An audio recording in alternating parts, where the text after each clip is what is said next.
Did you pick a word for the year? That one fabulous word that's going to be your guiding star?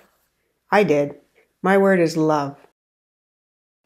Picking a word for the year, that single word that encapsulates your aspirations, guides your actions, and shapes your mindset for the next 365 days. It can be your mantra, a guiding principle, a compass pointing you towards the personal growth and development that you are looking for. The beauty lies in its personal significance, how it connects with your goals, wishes, and your life journey.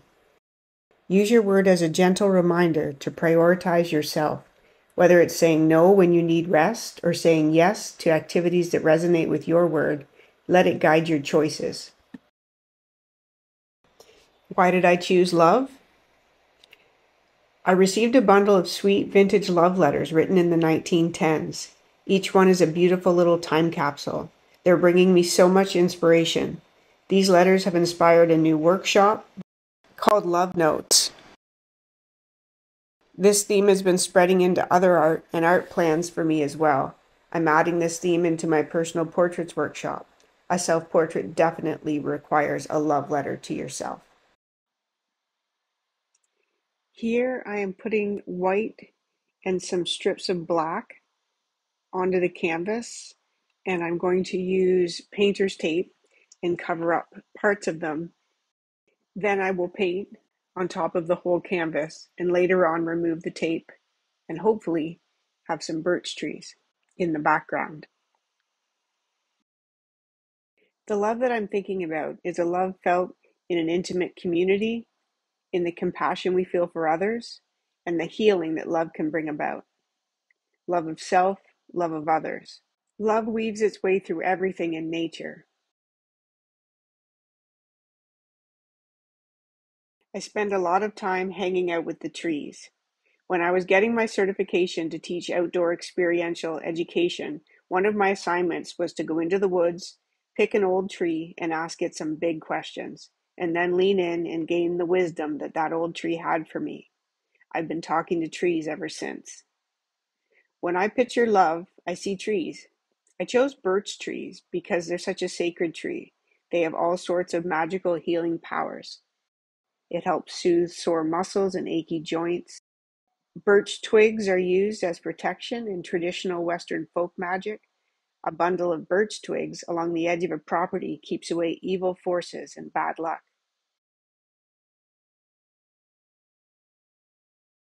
Off camera, I put painter's tape over the parts of the canvas where I liked how the white and the black marks that I made turned out, where they looked most like a birch tree. I'm adding on pinks and yellows in the top left corner. I'm imagining that there's going to be a sunset showing through the trees. In the spring, I have tapped my birch trees and used the birch water to make birch syrup, an elixir like no other. Chaga is a fungus that grows on tree trunks, especially birch trees. It produces a woody growth that absorbs the nutrients of the wood. Drinking chaga as a tea stimulates the immune system and has an antioxidant effect. I chose to put a magical tree in the foreground, kind of like the giving tree from Shel Silverstein's book, one of my faves. I was imagining a love tree that offered things that the humans who visited it needed, and in turn accepted gifts of love. I worked on this painting whenever I had a bit of time over the past week. I started it on Christmas Day. It was nice to be able to slip away into my studio and get lost for a bit in creating. You might wonder why I didn't create this in an art journal. Art journals and I are not a good match. I used to create in an art journal. Some of the art I created I loved so much I could not bear to have it hidden away inside a book. So I cut the journal apart. I mounted some of the half pages on wood panels. I've sold some and kept a few for just me. So now when I create, like I would, typically in an art journal, with no pressure, no expectations, I use an old canvas, a piece of wood, or I use a large piece of heavy watercolor paper, like the kind I used to make my journal. It's all about trying things out and figuring what's a good fit for you and what isn't.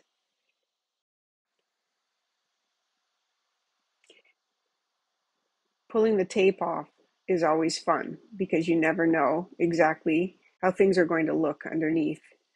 Here, the ink and water I used has leaked under the tape quite a bit, but I'm still happy with the effect, and it's easy to go in and add some more white and black later on to accentuate the trees.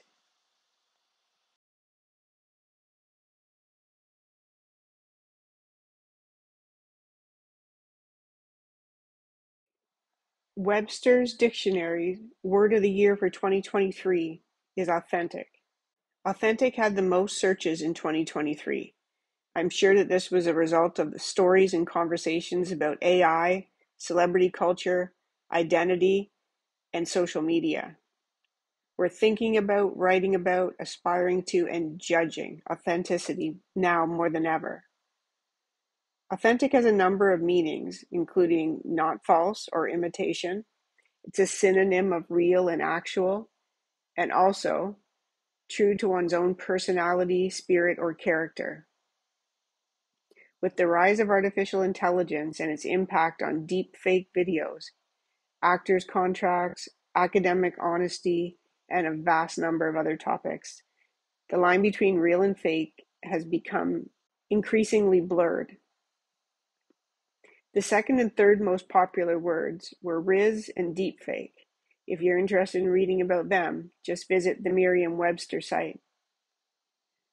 I like the Urban Dictionary definition of authenticity too. Being who you are, listening to yourself, and making your own decisions, rather than buying all the crap society pushes on us. Keep it real. Making the love trees was pure play. I used paints, inks, papers, and fabrics, all of my favorite things. I used my fingers, a plastic card, my etching tool, sanding sponges, and every now and then, a paintbrush. I struggled a bit to have the love tree as the focal point like I wanted it to be. The birch trees, especially where the sunset was behind them, wanted to be the focus. I went back and forth, adding and taking away, working on the birch trees and then back to the love tree. At some point, I decided to add a fish and a butterfly. I almost always add a fish in my paintings. I'm a Pisces and I just can't seem to help myself. The fish doesn't necessarily fit in, but this is a magical painting. I'm going to share the music that I was listening to while I created this art for the remainder of the video. Hopefully you'll find your zen, your inspiration, and your word.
I usually go back to a painting after taking some time away from it, at least a week. Looking at it with fresh eyes, I can see things that I want to change. So I'll put this painting aside for now and make some alterations in the new year. Hopefully you enjoyed watching my process and hearing a bit about my word and why I chose it. I have a free mixed media workshop that you can access using the link in the comments. It's a great opportunity to learn some new mixed media techniques and have some playful art time.